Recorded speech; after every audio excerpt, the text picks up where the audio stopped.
Hello everyone, আমি Uditi. Welcome to Diti's world.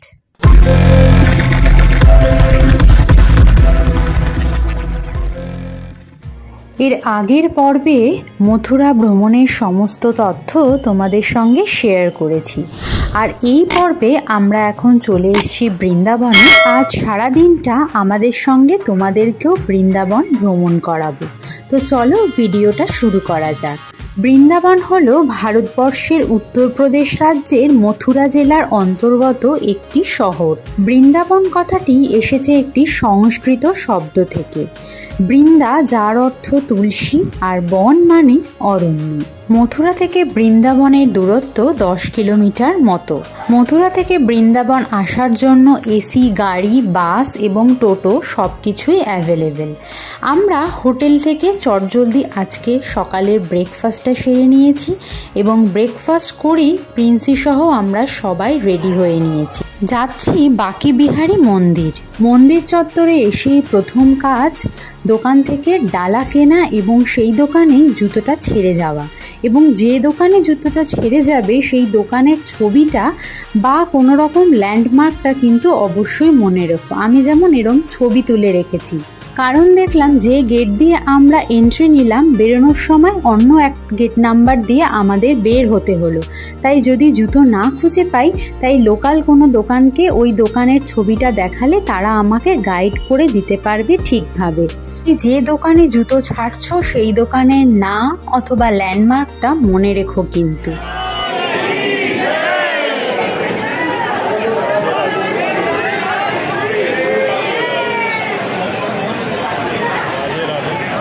এই মন্দিরে ভগবান শ্রীকৃষ্ণ ও রাধা দেবীর মিলিত রূপ দেখা যায়। মন্দির থেকে বেরিয়ে পড়েছি, যাচ্ছি নেক্সট ডেস্টিনেশনে। তবে বলে রাখি, এই বাকি বিহারী মন্দিরে কিন্তু বিশাল ভিড় হয়। সিজনে তো এর ভেতরে চাতাল অবধি যাওয়াই যায় না। প্রচুর ভিড় আজও ছিল, কিন্তু তার মধ্যেও যে আমরা চাতালে দাঁড়িয়ে বেশ কিছুক্ষণ ঠাকুর দর্শন করেছি এবং পুজো দিতে পেরে বিশ্বাস করো মনটা এক অদ্ভুত শান্তি অনুভূত হচ্ছে। আর এই মন্দির চত্বর এলাকায় এত সুন্দর সুন্দর গোপু, আর কি বলবো, দেখোই তোমরা।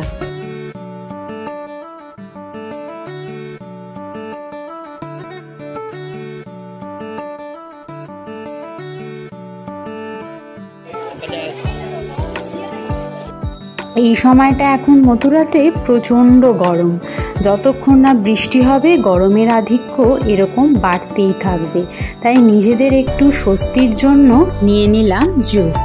চলো এবার জুস খেতে খেতে চলে এসেছি নিধিবনে।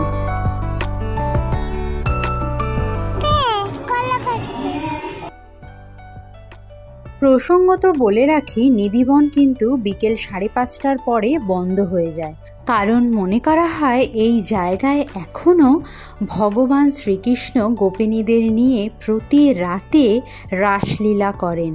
আর এই গাছগুলি হলো শ্রীকৃষ্ণের লীলা খেলার সঙ্গী গোপিনীর দল।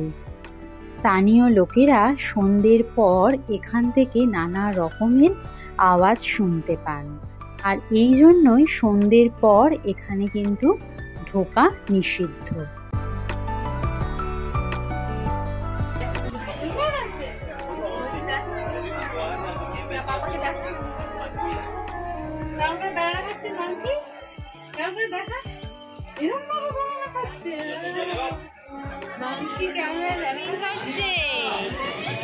দুষ্টুগুলো সুইমিং করলো, দেখলি ওরা কেমন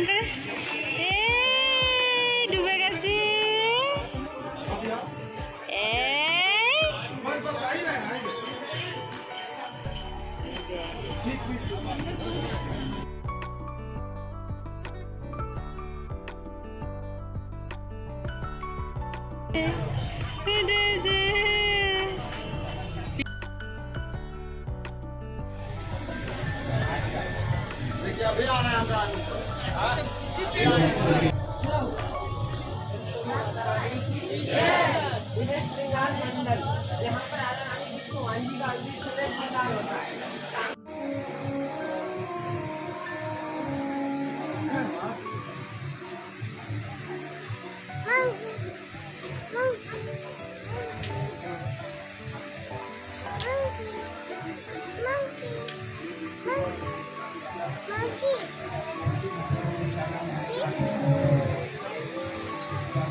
নামবে কি বলবো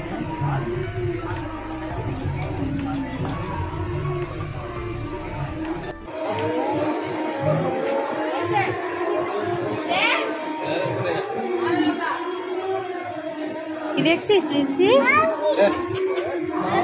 ও জানে না বাবা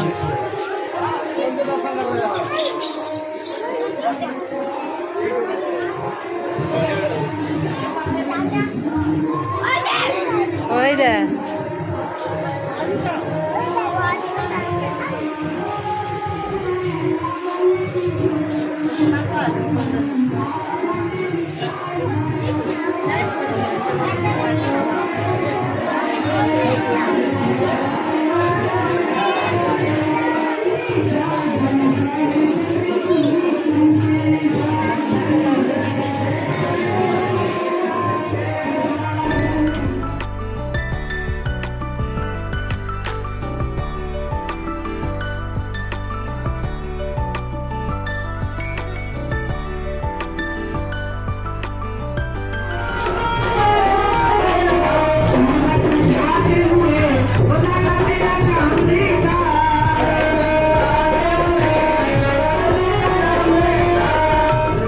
এখন আমরা চলে এসেছি ইসকন মন্দির। আর ইসকনের পুরো নামটা হলো international society for Krishna consciousness.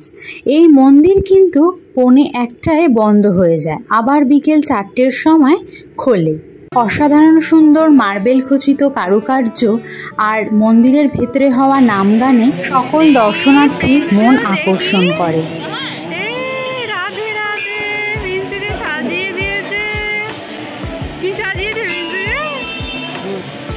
What? কি সাজিয়েছে বিন্দু?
এখন আমরা মন্দিরের ভেতরের মিউজিয়ামটাতে চলে এসেছি।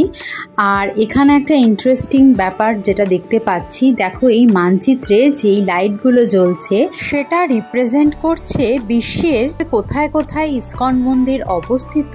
সেই চিত্রটা কিন্তু খুব সহজেই এটা দেখলে ধারণা করা যায়। দেখি প্রিন্সু, ও মা প্রিন্সুকে কিরকম দেখি দেখি। কোথায় যাবে বাবা? কোথায় যাবে? ওইদিকে যাবে।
মনটা একদম আটকে গেছে না, বেরোতেই ইচ্ছা করছে না। হ্যাঁ, আমারও করছে না, কিন্তু ওই যে ঘড়ি তো থেমে থাকে না, চলে যেতে হবে নেক্সট ডেস্টিনেশনে। তবে কথা দিচ্ছি এর থেকেও দ্বিগুণ ভালো লাগবে। তাহলে চলো, কথা বলতে বলতে পৌঁছেই গেছি আমরা প্রেম মন্দির।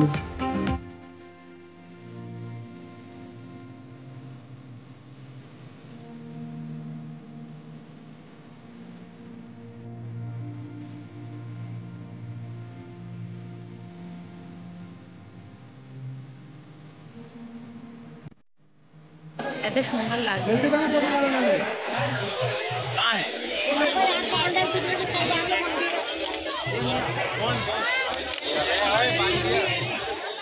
দেখলে তো কেমন লোক একেবারে ভিড়ে ঠিক ঠিক করছে। আর এখন সূর্য অস্ত হয়ে গেছে, এই সময়টাই কিন্তু আদর্শ প্রেম মন্দিরে আসার জন্য। কেন, তার উত্তর তোমরাই খুঁজে বের করে নাও। ভিডিওটা তার জন্য কিন্তু পুরোটা দেখতে হবে। আর কমেন্টে আজকের ভিডিওটা ভালো লাগলে রাধে লিখতে কিন্তু ভুলো না। ভগবান শ্রীকৃষ্ণ, শ্রীরাম আর সীতাকে উদ্দেশ্য করে বানানো হয়েছে এই প্রেম মন্দির। 2001 সাল থেকে শুরু করে 2012 সাল অবধি সময় লেগেছিল এই মন্দিরকে নির্মাণ করতে।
ভিডিও দেখতে দেখতে হাঁপিয়ে গেলে নাকি? তবে দাঁড়াও, এটা কিন্তু বাইরের চিত্র, এখনো আমরা ভেতরে প্রবেশই করিনি। চলো এবার ভেতরটা ঘুরে দেখা যাক।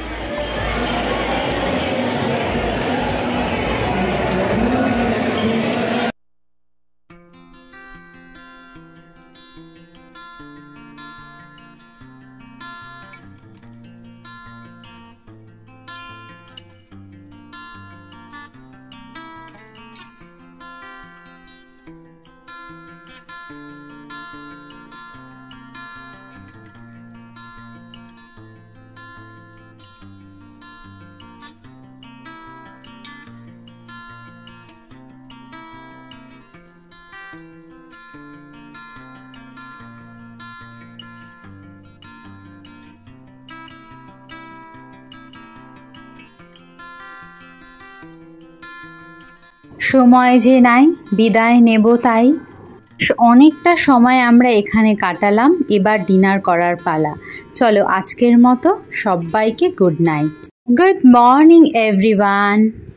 আজকে আমাদের আগ্রা যাওয়ার কথা, তো তার আগে সকাল সকাল যেটুকু টাইম হাতে আছে সেইটুকু টাইমে মনে হলো বৃন্দাবনের আনাচে কানাচে আরেকটু ঘুরে দেখি। মথুরা বৃন্দাবন 1-2 দিনে ঘুরে কমপ্লিট করা কোনোভাবেই সম্ভব নয়, কারণ প্রতিটি গলিতেই বোধহয় 1-2টো করে মন্দির রয়েছে, তাও 1.5 দিনে যতটা কমপ্লিট করা যায়।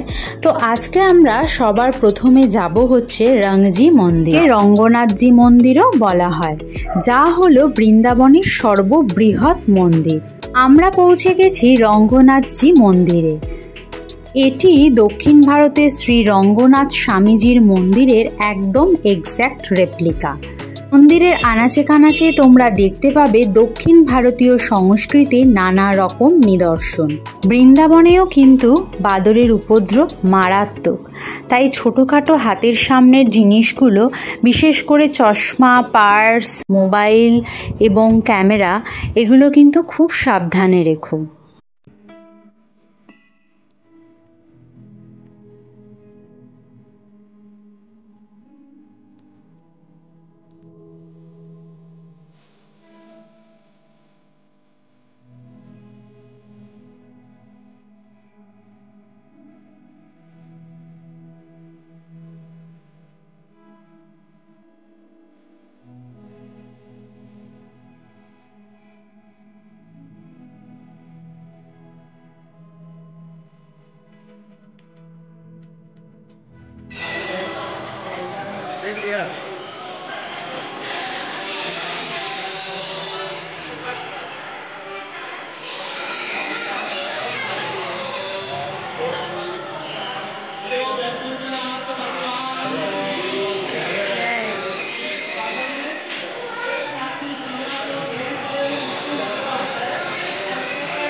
আর এই রঙ্গনাথজির মন্দিরেই রয়েছে সেই সোনার তাল গাছ, যেটা মাটির উপরে 60 ফিট এবং মাটির নিচে রয়েছে 20 ফিট। এটি বানাতে 486 কেজি সোনা লেগেছিল।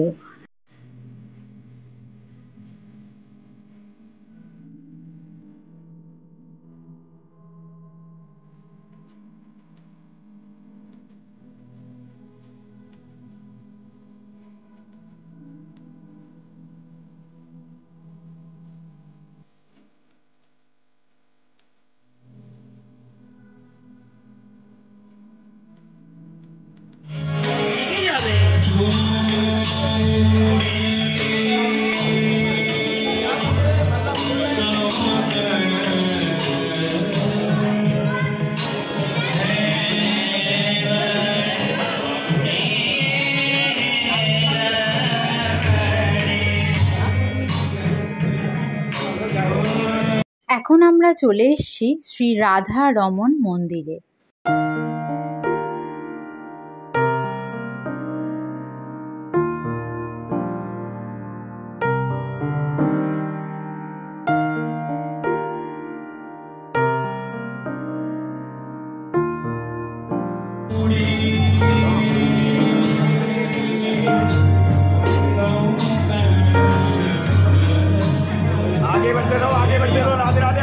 এবারের মতো বৃন্দাবন ধাম যাত্রা আমাদের এখানেই শেষ হলো। লাঞ্চ করে আমরা রওনা দিলাম আগ্রার উদ্দেশ্যে। আজকের ভিডিওটা কেমন লাগলো অবশ্যই জানিও, এবং যদি ভালো লাগে একটা সাবস্ক্রাইব করে দিয়ে আমার সাথে থেকো। ফিরে আসবো আবারও একটা নতুন ব্লগের সাথে। ততক্ষণ খুব ভালো থেকো, সুস্থ থেকো, আনন্দে থেকো। টাটা।